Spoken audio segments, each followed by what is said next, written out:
à cette édition sur ESAE Télévision, le sommaire. Lambert Ablé, le supérieur hiérarchique de l'ex-régisseur de la direction des impôts, n'est plus libre de ses mouvements depuis ce vendredi 9 octobre 2020, une décision de la CRIET. La GANI 2020 annulée en raison de la crise sanitaire liée au coronavirus, une décision du gouvernement et des organisateurs de cette célébration culturelle du peuple bâtonnier. Dans le cadre du projet Football Dreams, le stade René Pleven de Cotonou a abrité ce vendredi 9 octobre 2020 le test de détection de près de 200 jeunes footballeurs béninois, nigérians et togolais. Chaque enfant qu'on enseigne est un homme qu'on gagne. L'école est le lieu par excellence de l'éducation. ESAE.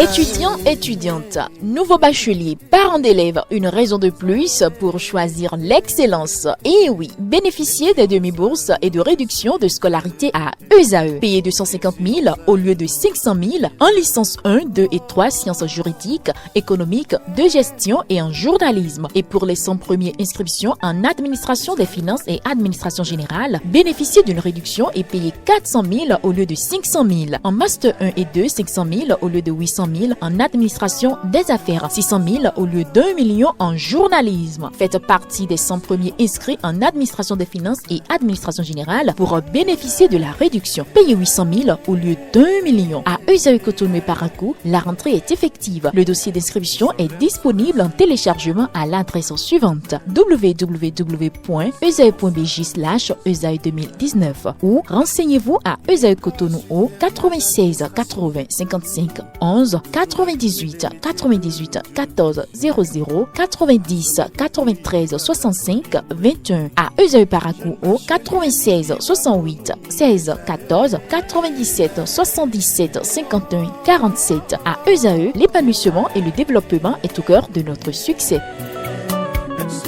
ESAE, l'excellence a un nom.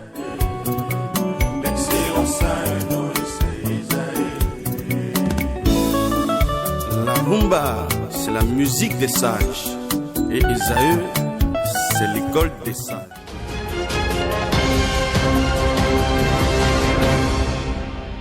Bonsoir à toutes et à tous. L'Organisation mondiale de la santé, OMS, a publié les derniers chiffres relatifs à la pandémie du coronavirus au Bénin. Selon les chiffres, à la date du 8 octobre 2020, le Bénin compte un total de 2411 cas confirmés de Covid-19, soit 54 nouveaux cas positifs après le dernier bilan qui présentait un total de 2357 cas. Le nombre de décès est resté statique avec 41.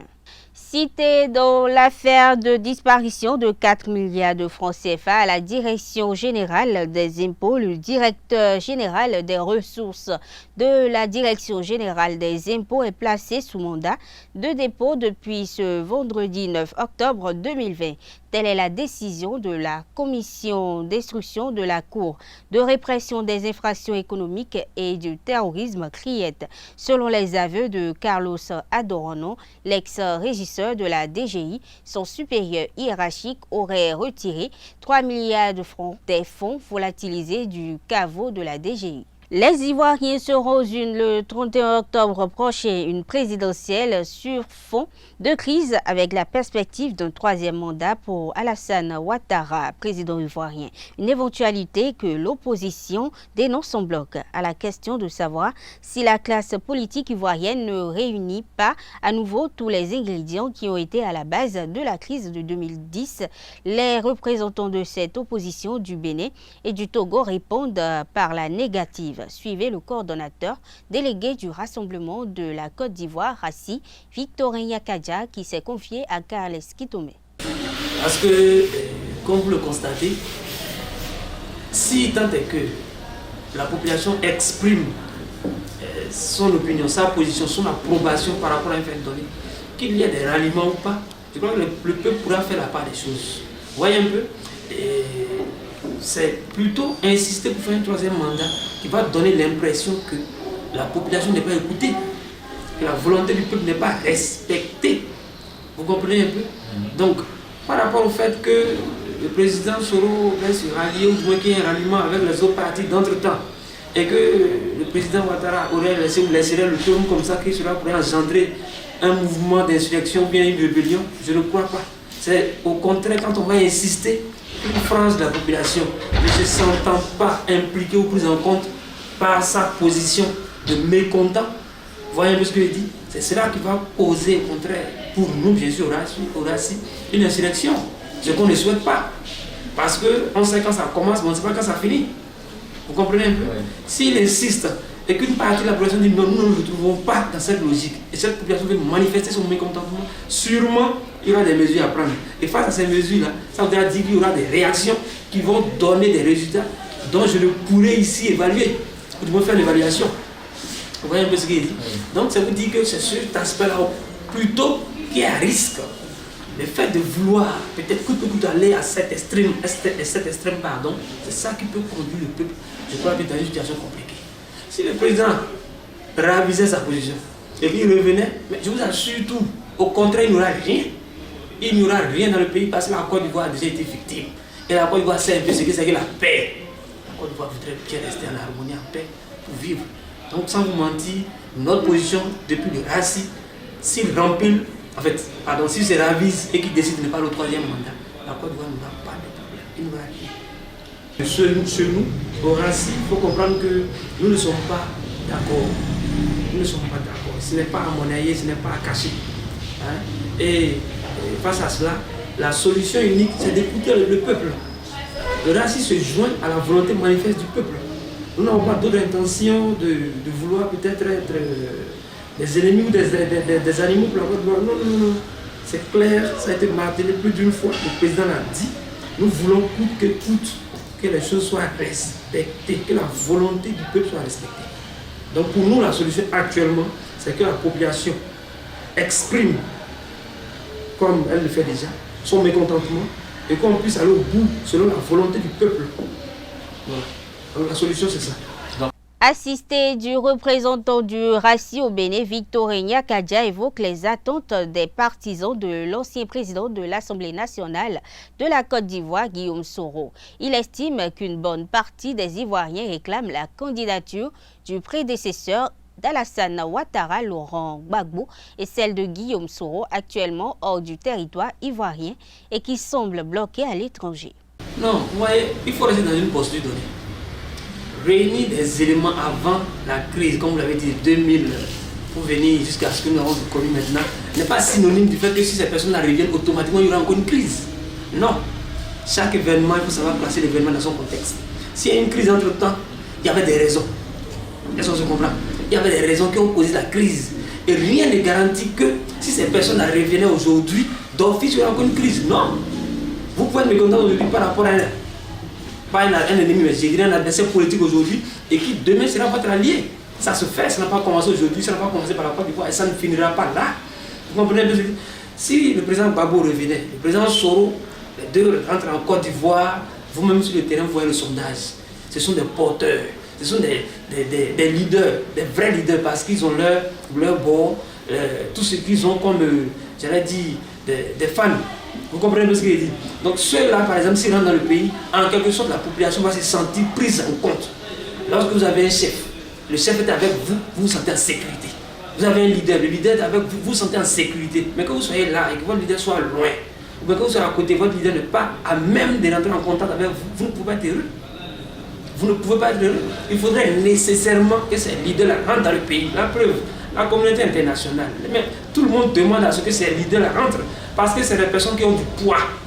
C'est des personnes qui ont du poids. Et ceux-là, s'ils rentrent dans le pays, je crois que de fond en comble, ils pourront s'entendre et faciliter la tâche à toute la Côte d'Ivoire et non à un individu, à toute la Côte d'Ivoire, je vais dire. Si vous voyez qu'on insiste sur ces personnes-là, c'est des personnes qui ont à revendre. Ils ont c'est-à-dire du répondant à revendre dans le pays. Alors il faut leur permettre de rentrer. Et rien ne veut, à aucun moment, rien ne prouve que s'ils rentrent, il y aura une crise. Pourquoi? S'il doit y avoir une crise, il faudrait que la cause de la crise soit connue.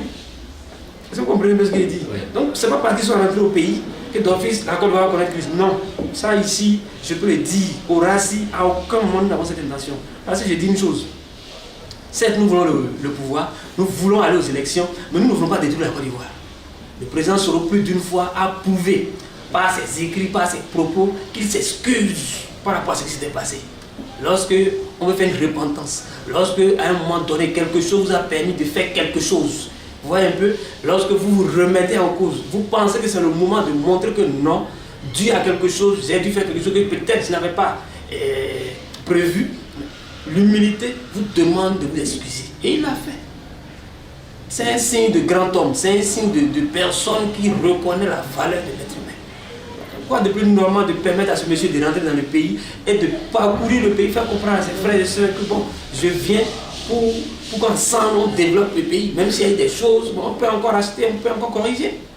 Donc il n'y a pas de souci. Chez nous, là, il n'y a pas de problème. À aucun moment on veut la guerre, à aucun moment on veut la violence. Non. Mais on veut que les fils et les filles du pays rentrent au pays pour construire le pays ensemble. Nous allons recevoir dans les prochaines heures les représentants du RHDP, le parti du président Ouattara, qui donnera un autre son de cloche. En raison de la pandémie du coronavirus, l'édition 2020 de la GANI 2020 a été annulée. La pandémie de Covid-19 continue de sévir dans le monde et au Bénin. Ainsi en ont décidé les organisateurs de la GANI et le gouvernement à l'issue d'une rencontre tenue le jeudi 8 octobre 2020. Pour rappel, la GANI est une fête traditionnelle, identitaire de l'ère culturelle Batonou. Elle se tient tous les ans dans la ville de Niki. Les universitaires Farid Junior, Edou et Yabivaldo de ESAEFC sont retenus dans le groupe de 46 joueurs du sélectionneur des écureuils juniors pour la préparation du tournoi qualificatif UFOA B de la CAN U20 Mauritanie 2020. La compétition va se dérouler du 14 au 29 novembre prochain à Lomé au Togo sous la houlette de Mathias Deguenon. L'équipe a démarré ce vendredi la phase active des préparatifs après 3 jours de travail physique à la plage. À l'issue de cette étape, 27 joueurs vont être sélectionnés pour poursuivre la préparation. Toujours en sport, environ 200 jeunes footballeurs participent à un test de détection depuis ce vendredi matin au stade René Pleven à Cotonou dans le cadre du projet Football Dreams. Venus du Bénin, du Nigeria et du Togo, ces joueurs vont essayer d'arracher une place à la phase finale mondiale prévue en Espagne. Mouftaou Adou, le coordonnateur du projet au Bénin, lève un point de voile sur les objectifs de ce projet. Le Football Dreams, c'est une sorte de télé-réalité qui permet de mettre en valeur les jeunes footballeurs talentueux qu'on manage vers l'extérieur. Et c'est d'ailleurs pour la première fois que nous sommes venus au Bénin par le bien de l'AS Cotonou, qui sont d'ailleurs nos partenaires. Ils ont vu ce qui se fait à l'international, alors ils nous ont invités pour que la même chose soit faite au Bénin et donner la chance à nos jeunes frères pour augmenter le nombre de professionnels dans nos équipes de catégorie d'âge, U17, U20, ainsi de suite. Voilà pourquoi nous sommes là, pour leur donner la chance de montrer leurs talents. La détection va se dérouler en plusieurs phases. Déjà ce matin, il y a des sélectionnés qui sont là. Il y a ceux qui seront sélectionnés et ils seront invités pour la seconde phase, le lundi, disons. Et le lundi encore, ils vont encore les voir jouer. Ils vont encore sélectionner parmi eux. Et c'est ceux-là maintenant qui vont venir le 17 pour la sélection finale où nous allons effectuer maintenant la sélection définitive des joueurs qui iront en Espagne pour la phase finale, puisque la phase finale de notre édition sera en Espagne et ce sera une phase mondiale. Il y aura des équipes, des joueurs du Brésil, de l'Italie, de la Suède, de l'Espagne, voilà, des Béninois. Et c'est là maintenant le programme va se terminer et en même temps ça nous permettra quand même de les placer dans des clubs. Parce que les clubs viendront les voir jouer et chaque club va essayer de voir le joueur qui répond à son critère. Voilà un peu. Voilà, les joueurs, il y a des Béninois, il y a des Nigérians, il y a des Nigériens, il y a des Togolais dans le rang. Donc on a donné la chance à tout le monde, c'est ouvert à tout le monde, mais seulement que nous voulons des meilleurs. Mais on a beaucoup plus mis l'accent sur le Bénin parce que nous voulons vraiment aider le Bénin. Et pour boucler cette édition, voici en page inter une compilation de l'actualité au Mali, en RDC et en Côte d'Ivoire signée Anifat Boukari. Le président de l'URD et chef de file de l'opposition malienne Soumaïla Cissé a été libéré ce jeudi 8 octobre 2020. Il était en captivité depuis son enlèvement le 25 mars dernier dans le nord du Mali, alors qu'il était en campagne pour les élections législatives. La libération du chef de l'opposition malienne était une cause nationale, elle devient un enjeu politique. Des rassemblements ont lieu pour exiger sa libération. Les appels sont dirigés vers ses ravisseurs ou même contre le président aujourd'hui déchu, Ibrahim Boubacar Keïta. Des rumeurs mettant en cause la responsabilité de l'État malien se mettent même à circuler. Pourtant, dès les premiers jours, le gouvernement a mis en place une cellule de crise dirigée par l'ancien Premier ministre Ousmane Issoufi Maïga. Il y a aussi celle de l'URD, le parti de Soumaïla Cissé, et de multiples initiatives individuelles comme celle de l'imam Mahmoud Diko. Le président de l'intersyndicale du centre hospitalier universitaire CHU de Brazzaville, qui a longtemps dénoncé une mauvaise gestion par la direction canadienne de cet établissement, a été limogé en tant qu'agent, une décision mal digérée par ses collègues qui demandent son rétablissement et menacent d'entrer en grève. Selon la note de licenciement signée par le nouveau directeur général de CHU, Denis Bernard Raïch, il est reproché notamment à Victor Bienvenu Kouama d'avoir tenu des propos injurieux et proféré des menaces à l'endroit des autorités. Mais ce licenciement ne passe aux yeux du docteur Albert Ngassé Oko, membre de l'inter-syndical. D'après un rapport de la Fondation internationale Cocoa Initiative ICI, le travail des enfants a augmenté de près de 20% en Côte d'Ivoire entre la mi-mars et la mi-mai, période pendant laquelle les écoles étaient fermées. Plus généralement, le phénomène est en augmentation depuis 10 ans selon les organisations non gouvernementales, mais le gouvernement ivoirien désire afficher ses progrès dans la lutte contre le travail des enfants. La police a annoncé avoir porté secours à 11 enfants et 2 adolescents qui travaillaient illégalement dans des plantations cacaoyères dans le sud-ouest du pays. Les plus jeunes étaient âgés de 10 ans.